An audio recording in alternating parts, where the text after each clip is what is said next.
I do want to follow up on something Ms. Lee asked.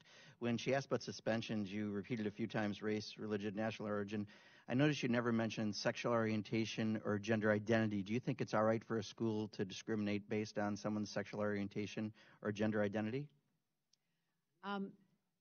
We have laws that cover discriminatory efforts, and our Office for Civil Rights has continued to be very diligent in investigating any allegation of discrimination and will continue to do so.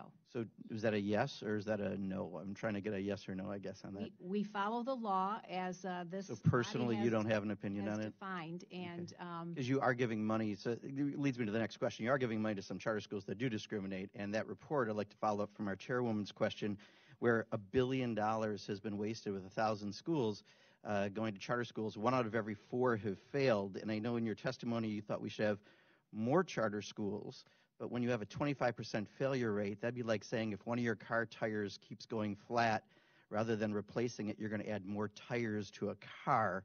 I don't know if that makes a lot of sense, but my question would be, what are you doing specifically to get that $1 billion back for taxpayers?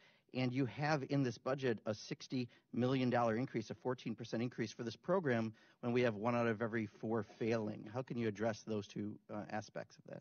Well, let me just refer again to the fact that the report covered information from a longer period. Sure, but my question, if I can, just because I want to get a couple more subject areas in, please, Madam Secretary. I will go to the fact again that we need more charter schools, not fewer of them. Okay, so what are we doing to get money back for taxpayers? Let's try that one first. We need traditional public schools to be held to the same. I'm sorry, excuse me, Madam standards. Secretary, just because I'm trying to save time. So what are we doing to get the money back for taxpayers, the $1 billion that got wasted? I'm not sure that that's the ultimate conclusion, but we'll certainly look into. Are we doing anything to get the money back? We'll certainly look into that. And so we're not doing anything to get the money back. Of that report. This is interesting how we ask questions. I feel like I'm speaking a different language. I'm sorry. Okay, so then the second part of that is we have an increase, yet we have the failure rate. All right, so let me go to another area, and I want to follow up on the thing Ms. Lee mentioned about the cuts to Special Olympics.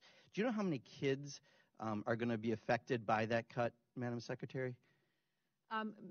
Mr. Procan, let me just say again, we had to make some difficult decisions with this budget. Again, this is a question on how many kids, not about the budget. I don't know the number of kids. It's 272,000 kids. That's all. I'll answer it for you. That's okay. No problem. It's 272,000 kids that are affected. Is an awesome organization, one that is well supported by the philanthropic sector as well. Sure. I'll tell you, reclaiming my time if I could, Madam Secretary, because there's a couple more parts to this. So also, we have cuts that go in the special education grants to states from $3 million to $2.2 million, a 26% cut.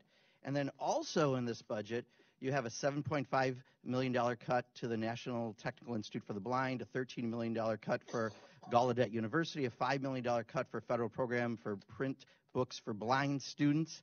And you recently had a federal judge rule against us on some areas around special education. I have 2 nephews with autism. What is it that we have a problem with children who are in special education? Why are we cutting all of these programs over and over within this budget? Well, sir, we have continued to retain the funding levels for IDEA and held that level. So in the context I don't think I brought up IDEA. I believe I brought up Special Olympics, special education grants to states, the National Technical Institute for the Blind, Gallaudet University, federal program for printing books.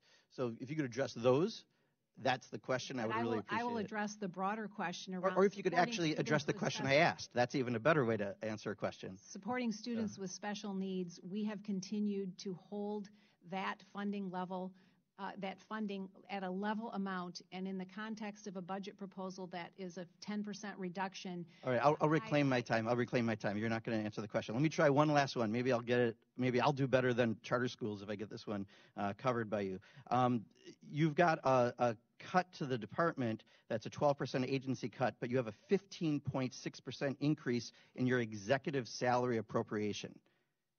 How can you justify that?